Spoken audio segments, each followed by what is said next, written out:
Do you think you'll change your style of play with all of the surgeries you've had? I think it's going to be. I think it's more changing the style of training. I think it's a lot more.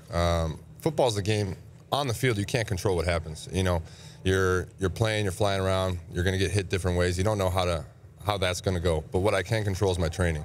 So you control what you do. You control the situations you put yourself in training, and you make sure that you're smart in that aspect.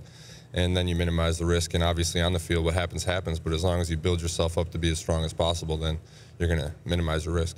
What do you care about this week with the Super Bowl? Is there anything that you're curious about? And I know it's here in your in your town. Yeah, I think that's the biggest thing for me is it being here in Houston and being able to see the city kind of show off its culture, show off, you know, the great restaurants we have, the people that we have here.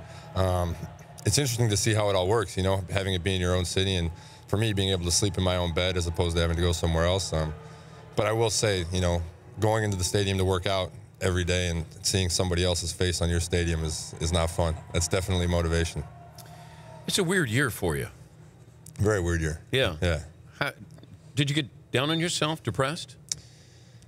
I wish I could have this super positive answer. No, I was unbelievable the whole time. I was super strong. I had, but there were definitely some down times. There's some times that you really start to just look at things in general. You go through 3 surgeries in 1 year. It's tough. But you start to realize what's really important. You know, who's really important and what really truly matters to you. And when the thing that you love is taken away from you, when the thing that you work so hard your whole life for is taken away from you, you really realize how special and how important it is. And I'm obviously grateful to have an opportunity to play again. And I think there's just a rejuvenated energy because of that.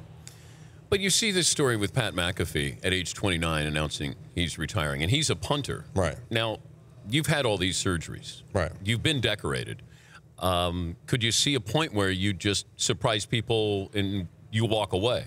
Not, I'm going to hang on. I'm just going to go, I wake up one day and that's it. I'm going to tell people, I've done enough in the next 4 years, let's say. I could definitely see how that point could come about. There's no doubt. And I'm not saying that that's going to come for me, but I can see how it could come about for certain guys. And I think that, honestly, that's one area where the injuries this last season, having to miss most of the season, kind of makes you recalibrate things. Because when things go well for so long and you stay healthy for so long and you're very fortunate to play well, it kind of gets into like this almost, not monotonous, but it's just like, okay, this is how it's going to go. This is how it's going to go.